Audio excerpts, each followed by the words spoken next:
So I wanted to make a short video today just talking to you about how to set up your honey jars. Now, a lot of you have purchased honey jars from me, and you contact me, you want to know how to set it up and if you're setting it up correctly. As you know, with a honey jar or any type of sweet jar, it is to sweeten the person that you have in there. And a lot of times you'll have yourself, with a lover in there. You will have co-workers, you will have friends. The jar generally is going to sweeten this person up to you.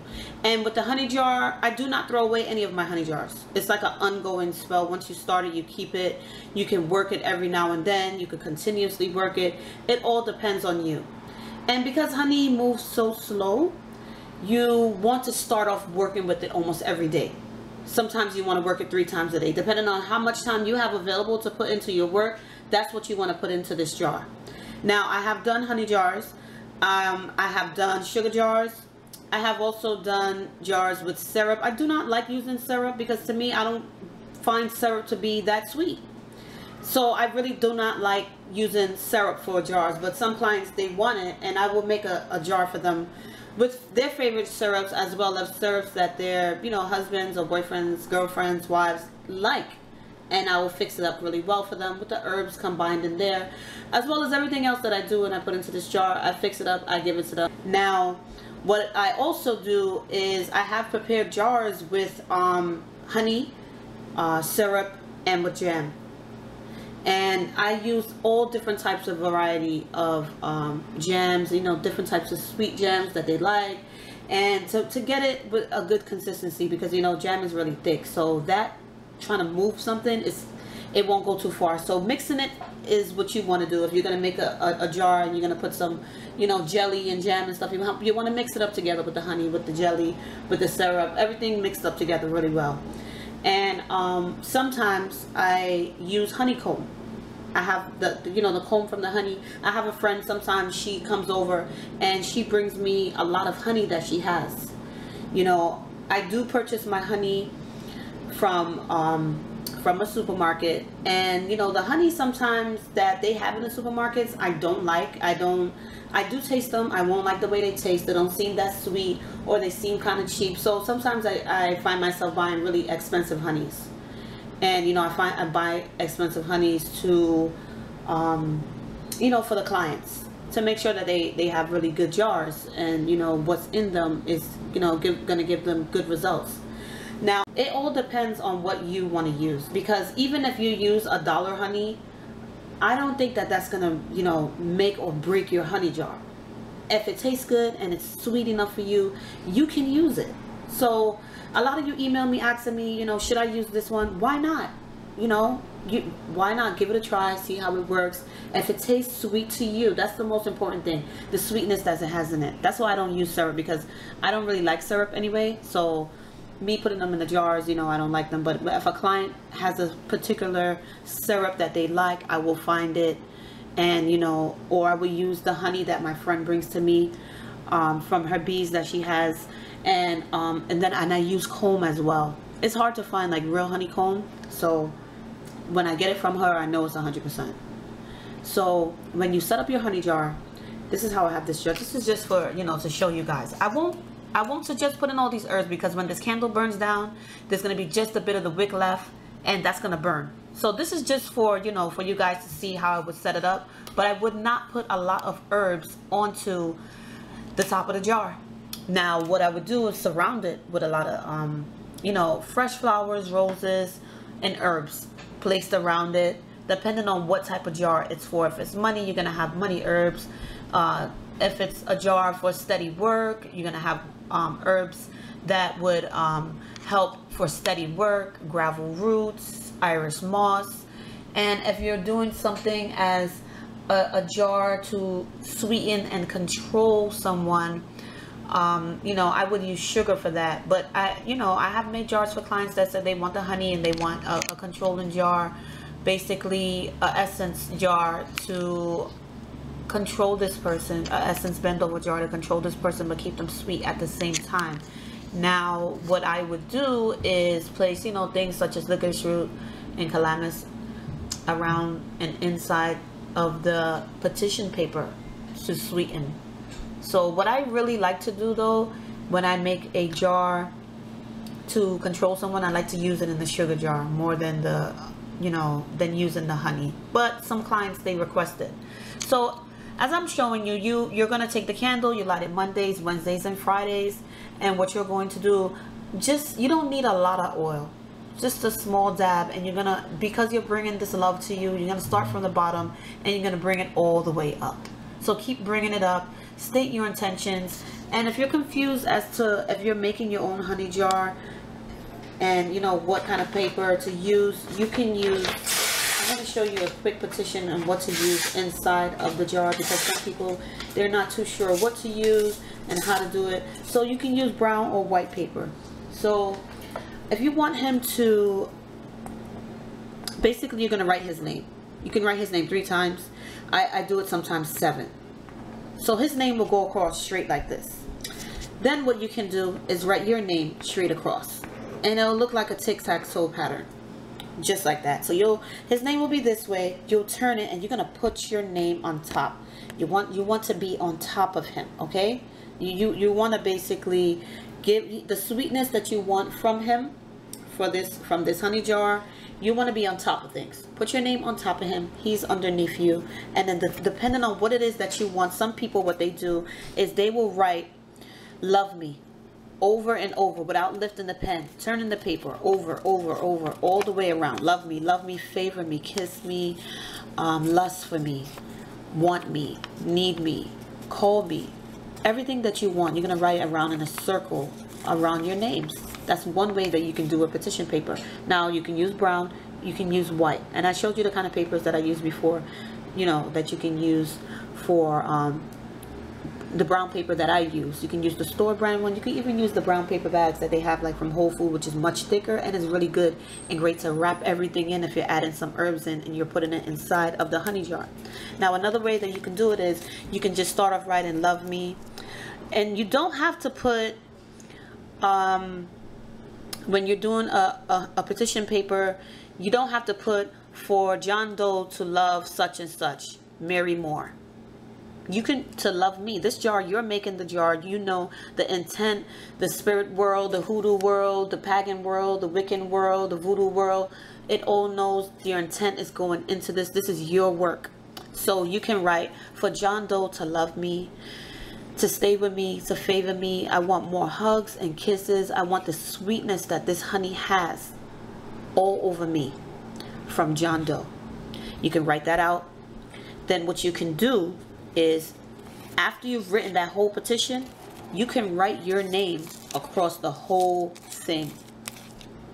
I have written petitions out where I have wrote, like say right now I will use it and I'm writing for a steady work. So I will write, "May such and such company, we'll use a bank. May this bank call me, and every time they see my applications, may they favor me, favor my name each time it comes up into the database." So you'll write out something like that. And then over it, I will write another petition across it.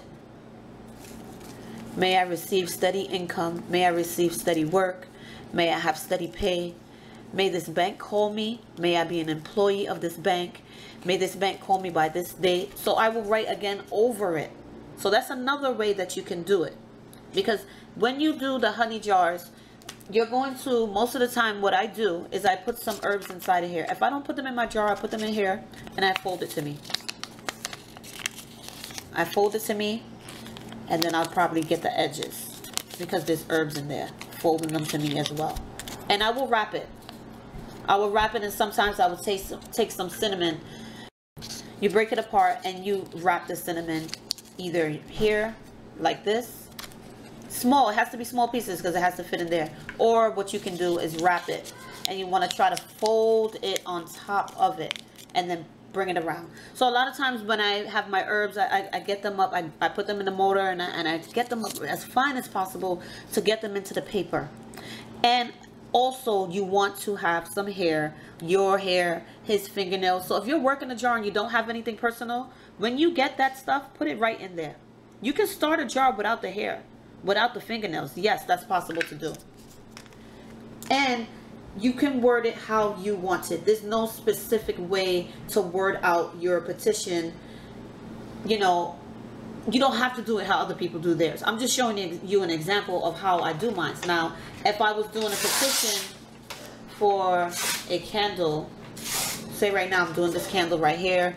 This is a candle that I use for road openers, and I really love these candles. The colors are really bright and they're really clear. You can state your intent on what you want. Sometimes what you can do as well is write out each area as what you want. A lot of times the candle becomes my petition. So I will write out, you know, depending on what the client needs and what may the roads be open for Mary Jane, whatever her name is. And, you know, what I would do is on each color, I would write out a short petition going across every color. And I won't need to put anything but her picture underneath. And I'll put her picture underneath. And, you know, you find a nice plate, a nice area. You light some incense. You hire someone to do candle work for you, spell work, any type of work that you're doing for you. Sometimes it takes more than one candle to get this done. So if you have hired me and you want me to work on the honey jar for you, I may work on it for a week. Sometimes I work on it for a whole month. And, you know, clients start seeing, they'll call me, they'll text me, oh, I'm starting to see changes in him. He's calling me honey now. He's calling me sweetie. Those are the signs that you want to see. You want to hear these type of stuff. Hey, sweetie, come here. Hey, honeybee. Anything referring to the honey, the syrup, the jam, whatever you have used for the honey jar, your husband, your wife, your boyfriend, your co-worker, whoever you are sweetening up starts calling you the stuff that you have in there, then you would know that your work is starting. So if you're doing a road opener, you want the roads open to more success, to a better and stable financial environment, as well as a new career, you can word it correctly and exactly like that. You don't have to write, so I could get this and that and this. No, you don't want to do all of that. You don't want to. You want to write it really clear, because if you write down, and you know you're doing a spell for, say right now you're doing a spell for your husband,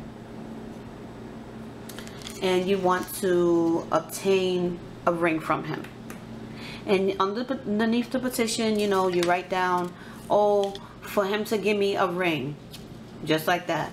Like I have heard worse, for him to give me a ring. And this man goes to Zales and buys you a nice ring. You cannot get mad, because that's what you wanted. You did not specify for him to give me a ring. This is exactly what you wanted from this man, and this is exactly what this man gave you. And now you are upset with me because you call me and tell me, listen, he gave me a ring, but it wasn't a wedding ring. Did you specify? I told you to specify. I told you to word it. But you want to write for him to give me a ring, and that's what you got. You got a ring. You have to be very specific. And if you have not paid somebody to do work for you, and you are doing work yourself and you are not seeing results, there are certain things and certain steps you have to do. So if 3 months have passed by and you have worked this man's body, now you need to work his penis and him as much as you can. Do all types of things that you can, but you do the same spell, but just use a different, you know, use a different candle to it. So you can work the penis. You can work his mind. You want to try everything possible to get the results that you need. You want to pray over it. You want to have some incense. And let me explain something to you. You want to have a clean environment. You do not want to have, you know, an old soda bottle left sitting on the altar. You know, cheese doodle crumbs sitting there. Dirty laundry on the floor. You have to, let me tell you something. When I do my work, my house is clean. My house is clean, period. I make sure that they have the best of it all. Okay, everything is clean. They have their own plates. They have their own glass.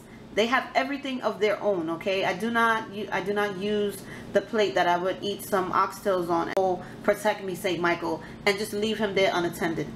That's not what I would recommend. So when you're getting into this type of stuff, you know, get a little bit more information on how to do it, and do it the right way. You know, for the honey jars, you can work a white candle. You can use pink. You can also place a man and the woman that are hugging. You can place them. on top of the honey jar. You can place the man, you can place the penis as well. You can do different sorts of things. So if your spell isn't working the way you want it to work, just switch it up a bit. Do the same spell over and add a different type of oil. You know, you want to go about it a little differently. You want to pray. When I do my work, I pray a lot. I burn incense, I use herbs, I attend to my work on a daily basis. Just like you have a job and you have to show up and you have to be there, that's what I do. I tend to my work on a daily basis. I have never lit a candle and went about my business and left it unattended burning and just came back, oh, this shit ain't working. No, it doesn't work like that. Honestly, it doesn't. Try different oils as well. That's what you need to do. Plus, I have some new oils that I want to show you guys that you can use, you know, for your situations and different stuff like that. So this oil that I have now is called, this is my Friends with Benefits oil. And this oil you can use on a pink candle. If you have a friend and you're really fond of him and you know you like having sex with him still, my camera isn't focusing, and you're having sex with him still, you can use the Friends with Benefits oil. The Friends with Benefits oil will help you to get the things you want, plus keep it on a friendly level. And I have Sex and Roses. This is the newer one that I have made, and this one you use on the figure candles, and I've been using it on the men candles for some of my clients, and you know, they tell me that their man is more attentive to them in bed, and that's exactly what you want. So if you have a candle like this, you will dress him from the feet up to the head. You can use his body as a petition. Dress him up. You can load it at the bottom if you want to, but a lot of you're not going to have time to do all of that. Write down the things that you want from this man. Every single thing. Everything that you need from him. You write it down, and then you can place a picture of you and him underneath it. You know, if you're working with money, I have a new Fast Luck oil. I have Fast Luck and I have Money Stay With Me, and I combine them both together to get that luck that you need to keep the money coming in and keep it with you as well. And then I have a cleansing oil. This cleansing oil you can use on white candles. When you're cleansing the house and you're doing a protection spell and you use the cleansing, you can use it. Usually on Sundays I use my cleansing oils. And then I have a dragon's blood oil that I have here also, and I use that helps for protection as well. So I have these new oils here, and you know, I don't do the same spell for every client. Every client gets different work done for them and for their needs. So you know, each spell is customized. So if you're doing a candle and you're doing a 7-day candle, you know, try different ones. You can use pink, you can use red. If you're working it for love, try different prayers. Try to set up an altar. Try different herbs. Try different approaches on your work so that you can get the best results, because a lot of times one candle is not going to do it. You're going to have to do 2. You're going to have to do 3. So if you hire someone to do some work for you and they just did, you know, maybe 1 candle, sometimes it's more energy needed to be put in. Not necessarily saying anything is wrong with the worker. No, nothing is wrong with the worker. Sometimes you need 2 or 3 candles lit to get this stuff started, to get it going. So if you guys understand how, you know, the magic world works, you know, you have to be patient. You have to be patient with your worker. You have to be patient with yourself. You know, believe in the work and understand that, you know what, this work is going to help me. You know, my man is coming back, or I'm going to get a steady job and, you know, boss fix, whatever the situation is. Have faith in yourself. You have to. You know, try different herbs, try different oils.